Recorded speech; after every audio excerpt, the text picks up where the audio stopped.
उत्तर प्रदेश प्रधानाचार्य परिषद का प्रांतीय सम्मेलन जनपद उन्नाव में किया गया। हम आपको बता 2026 को, और इस अवसर पर पूरे 75 जनपदों से बड़ी संख्या में सम्मानित प्रधानाचार्यों ने प्रतिभाग किया। इस कार्यक्रम में अपनी गरिमामयी उपस्थिति दी। साथियों, कार्यक्रम बहुत ही व्यवस्थित और शानदार रहा। हम आपको बता दें, इस कार्यक्रम के मुख्य अतिथि के रूप में जो इस समय विधानसभा अध्यक्ष हैं वर्तमान में उत्तर प्रदेश सरकार में, परम आदरणीय सतीश महाना जी अपनी गरिमामयी उपस्थिति दे रहे थे। साथ ही साथ अति विशिष्ट अतिथि के रूप में साक्षी महाराज जी, जो कि सांसद उन्नाव हैं, अपनी गरिमामयी उपस्थिति से और समाज का मार्गदर्शन किया।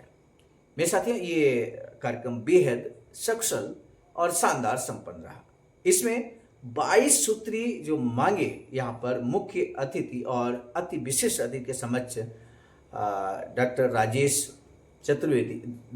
अग्निहोत्री जी, जो कि प्रदेश अध्यक्ष उत्तर प्रदेश प्रधानाचार्य परिषद के हैं, साथ ही साथ डॉक्टर संदीप चतुर्वेदी जी, जो कि प्रदेश महामंत्री हैं। कार्यक्रम का विधिवत शानदार संचालन उन्होंने किया और इस कार्यक्रम को सफलता के आयाम को पहुंचाने का कार्य किया। आइए इस वीडियो के माध्यम से आप देखिए कि वो 22 सूत्री मांगे प्रधानाचार्यों की क्या है और उस पर मुख्य अतिथि ने क्या कुछ आश्वासन दिया। ये आप वीडियो जब अंत तक सुनेंगे तो संपूर्ण कार्यवाही से अवगत हो ही जाएंगे। वीडियो अंत तक देखें। इसी निवेदन के साथ हमारा एक और निवेदन है कि चैनल आप सब्सक्राइब जरूर कर लीजिए। वीडियो को हर प्रधानाचार्य को शेयर कीजिएगा। धन्यवाद। आशा है कि निश्चित रूप से जो मेरा मांग पत्र है उसमें से कुछ न कुछ होने की संभावना है। तो वही जो कुछ मांगे हैं मैं आपको पढ़ के सुना रहा हूँ, जो मांगे दी जानी है उनके सामने मालिकोपति जी के सामने पढ़ा जाएगा, लेकिन आपको भी पढ़ के सुनाना मुझे आवश्यक लग रहा है। सेवा में माननीय मुख्यमंत्री महोदय उत्तर प्रदेश सरकार लखनऊ द्वारा माननीय सतीश महाना जी अध्यक्ष विधानसभा उत्तर प्रदेश से सरकार के आश्वासन सहमति के बाद की पुनर्गठन तथा पुनः उठाई गई मांगों पर सकारात्मक एवं अनुकूल आदेश जारी किए जाने के संबंध में मान्यवर शिक्षा हित संस्थाओं और संचालन तथा प्रदेश के प्रधानाचार्यों के सम्मान एवं सेवा सुरक्षा को ध्यान में रखते हुए परिषद की निम्न आवश्यक मांगों पर अतिशीघ्र स्पष्ट सकारात्मक एवं अनुकूल शासनादेश आदेश जारी करने की कृपा की जाए। पहली प्रमुख मांग है, उस मांग में सम्मानित प्रधानाचार्यों के जो माध्यमिक विद्यालयों में, देखिए प्रदेश के सहायता प्राप्त माध्यमिक विद्यालयों में 100% प्रधानाचार्य संवेदनशील प्रधानाचार्यों का विमुद्रीकरण आवश्यक है। मेरी एक प्रमुख और महत्वपूर्ण मांग है, प्रदेश के लगभग 100% मैं इसलिए कह रहा हूं कि कुछ ही विद्यालयों में कमीशन से सिलेक्टेड प्रिंसिपल है, लगभग 90% संख्या हमारा सदर प्रधानाचार्यों की है।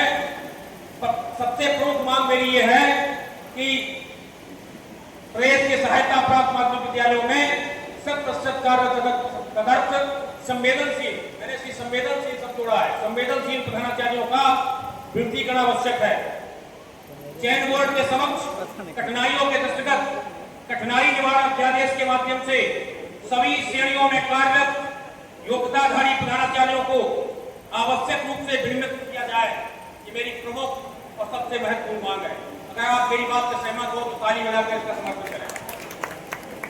मेरी दूसरी मांग है, शिक्षा निदेशक की अध्यक्षता में बनी कमेटी द्वारा शुल्क वृद्धि हेतु सर्वसम्मत से शासन को दिए गए प्रस्ताव के आधार पर माध्यमिक विद्यालयों में अतिशीघ्र शुल्क संशोधन का शासनादेश जारी किया जाए।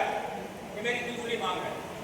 तीसरी मांग, माध्यमिक विद्यालयों के सुचारू संचालन हेतु शुल्क दरों में अपेक्षित संशोधन किया जाए तथा कक्षा 1 से 8 तक परीक्षा, स्टेशनरी शुल्क तथा उसके समकक्ष उचित अनुदान की व्यवस्था सुनिश्चित की जाए।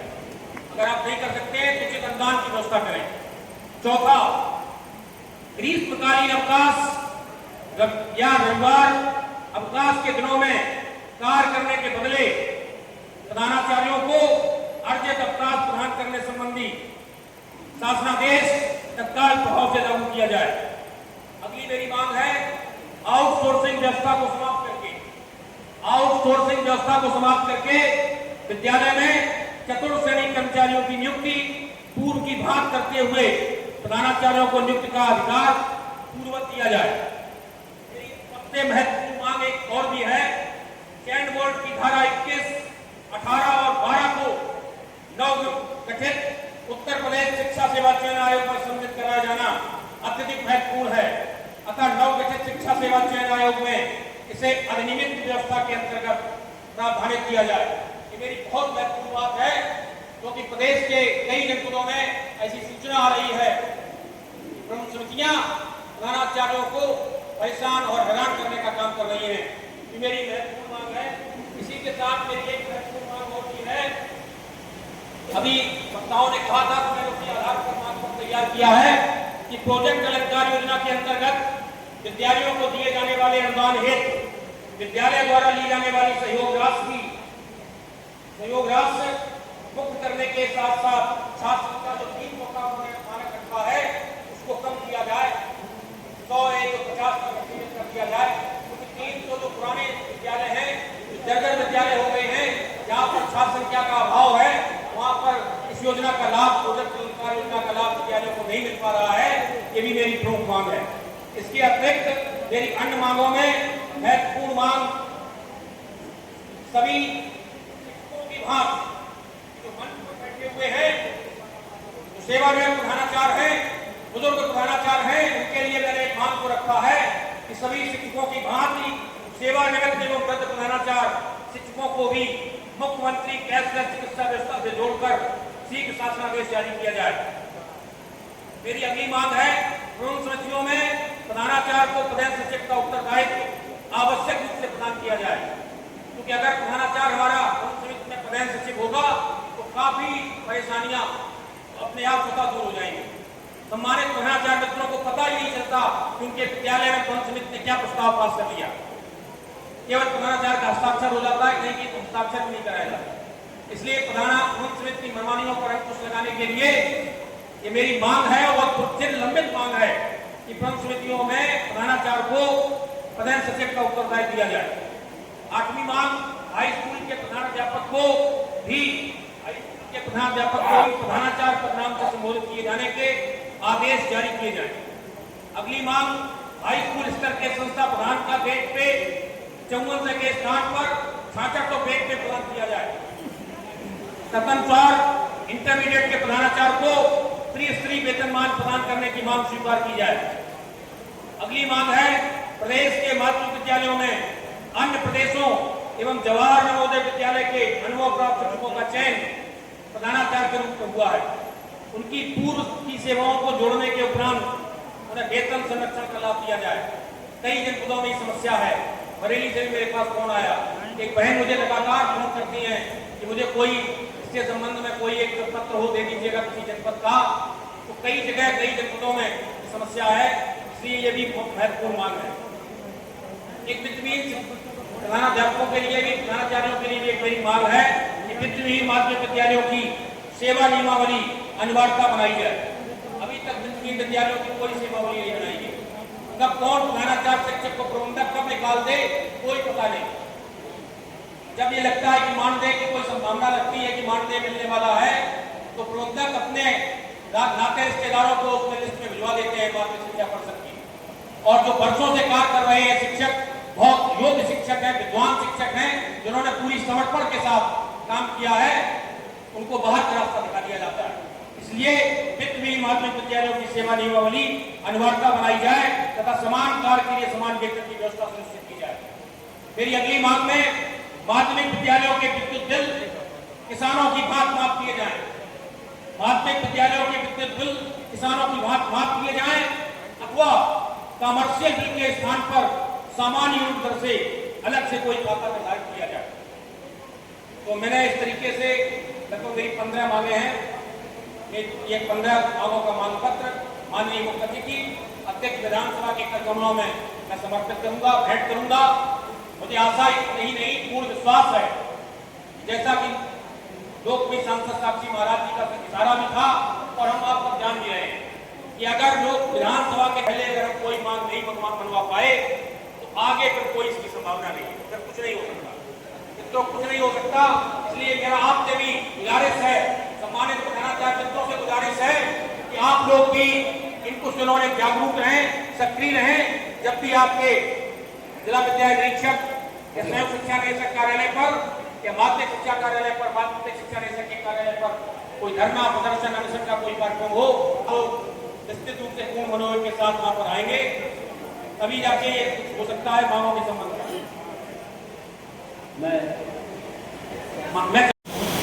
आदरणीय डॉक्टर मनोज सिंह जी, जो महामंत्री हैं डॉक्टर JP सिंह मिश्रा जी, प्रांतीय संरक्षक हैं आदि श्री ब्रजेश कुमार शर्मा जी, श्री सुनील मिश्रा जी, श्री सुरेश रस्तोगी जी, श्री जितेंद्र कुमार सिंह जी पटेल, श्री अखिलेश त्रिपाठी जी, श्री हरिनारायण उपाध्याय जी, श्री संदीप चतुर्वेदी जी, मेरे बहुत प्रिय अनुज श्री वेणु रंजन भदौरिया, और जिनका स्नेह और मार्गदर्शन लेकर मुझे भी काम करने का अवसर मिलता है। विगत कुछ माह पहले जब एक पुस्तक का विमोचन सब लोगों ने यहाँ पर एकत्र होकर किया था, आज इनको प्रधानाचार्य परिषद द्वारा सम्मानित किया गया है, ऐसी मेरे बहुत ही आदरणीय श्री नरेश भदौरिया जी, उपस्थित हमारे सभी सम्मानित प्रधानाचार्य बंधु भाई और बहनों, मैं किसी भी शिक्षक को एक इंस्टीट्यूशन मानता हूं। मैं जिस स्कूल में पढ़ा उस स्कूल में मेरे को अध्यक्ष बनने के बाद जाने का अवसर मिला,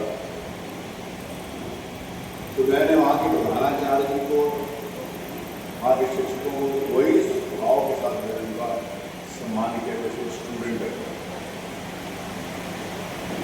मेरे को मेरे मित्र ने पूछा कि भाई ये तो आप स्कूल में छोटे हैं।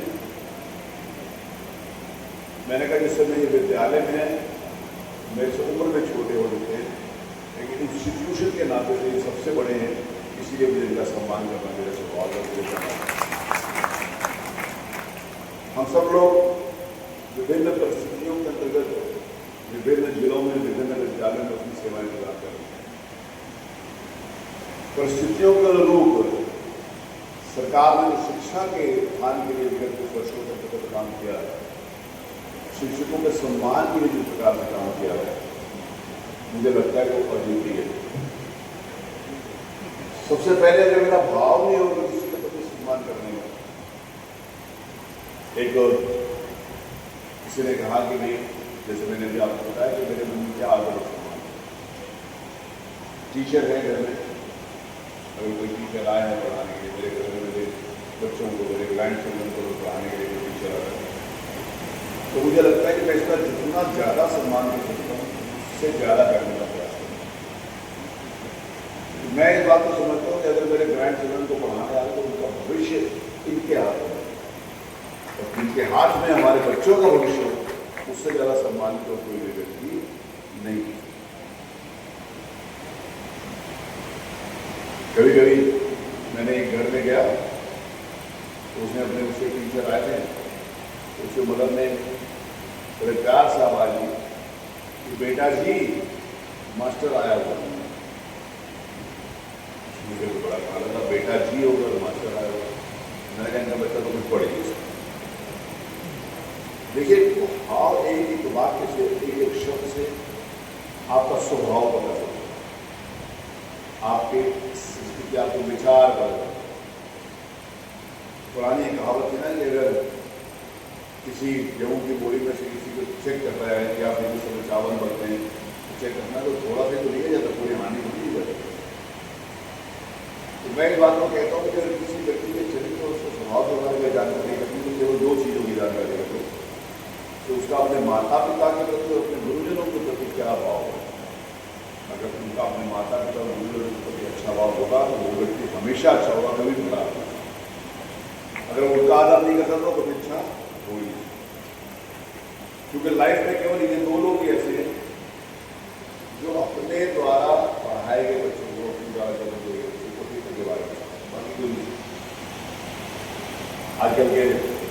भौतिकवादी युग में ना हर व्यक्ति का कंपटीशन है कि ये कैसे ज़्यादा ले रहा है और उसके प्रति कैसे नेगेटिविटी ले रहा है।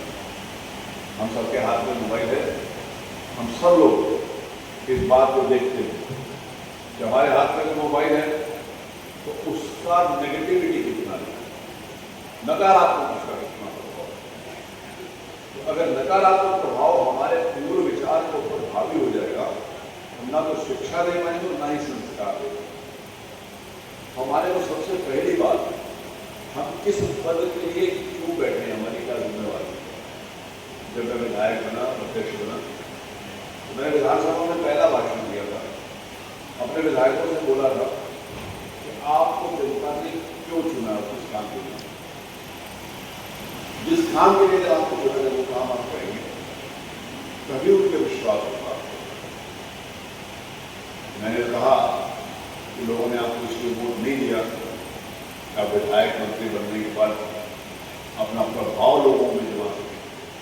लोगों ने आपको वोट इसलिए नहीं दिया कि आप विधायक बनने के बाद बहुत ज़्यादा संविधान में परिपूर्ण हो जाए, आपको इसलिए वोट नहीं दिया कि आप वहाँ कहीं खड़े हों लोग आपसे डरें। आपको इसलिए वोट दिया है जहाँ पर आप खड़े हों, लोगों को लगा कि ये व्यक्ति खड़ा है तो मेरा वोट खरीद नहीं कर सकता, इसके लिए आप इस भाव के साथ वही हम शिक्षण क्षेत्र के अंदर शिक्षण संस्थाओं में शिक्षकों को बढ़ाना चाहेंगे। ये बात 99% तो मैं कह सकता हूँ, 1-2% वो भी होंगे कि ठीक है हमसे नहीं है काम करें, हम आगे खाने के लिए 99%। और जब वो 99% अपना आत्मपोषण करेंगे और जैसा हम सोचते हैं कि हमने समाज के लिए, विद्यालय के लिए, शिक्षकों के लिए, हमने अपने स्टूडेंट्स के लिए, हमने अपने एसोसिएशंस के लिए, हम अपनी परिषद के लिए हमारे को ये काम करना है, उसमें से संतुष्टि नहीं करेंगे। मेरे से प्रधानमंत्री जी ने पूछा कि आप 8 बार कैसे जीते हैं? मैंने कहा सर मैं किसी के भी काम होने की गारंटी नहीं देता, फिर भी 8 बार जीता। मैंने कहा हाँ, मैं सबके काम होने के प्रयास की 100% करती हूँ, सबके काम करने के प्रयास की 100% करती हूँ। क्योंकि सबको नौकरी चाहिए, सबको टीका चाहिए, सबको अपने घर में काम चाहिए, ये सभी चाहिए, तो सबको सबको किसी के लिए भी संभव नहीं। आप टीचर हो, प्रिंसिपल हो, आप सबको सबको दे सकते, सबकी इच्छाओं के थ्रू ये संभव नहीं। आपने एक SOP बनाया होगा, उस SOP के हिसाब से सबका लिमिटेशंस तय करके भी सबकी सीमा तय करके, क्योंकि सबको कौन क्या डिजर्व करता है, कौन किस व्यक्ति को किस शिक्षा शिक्षण संस्थान के लिए किस क्लास के लिए जो डिजर्व करता है उसको बना लेते हैं, उसी के हिसाब से आप के बाद मुझे विश्वास है कि हमारी शिक्षा प्रणाली के अंदर हमारे आत्मविश्वास करना चाहिए, उसके अनुरूप भी हम सब लोगों को चिंतन करना चाहिए। और संगठन में ही शक्ति है, इस भाव के साथ दूसरे उत्तर प्रदेश बनाना चाहता है, शक्ति हमारे सम्मानित बनाना चाहेंगे, कुछ लोगों को कन्विंस करेंगे, उनको समझाएंगे। मेरी कंस्टिट्यूंसी में मेरे बूथ के ऊपर 80% लोग मुझे बोल देते, 20% नहीं देते, 20% से नाराज नहीं।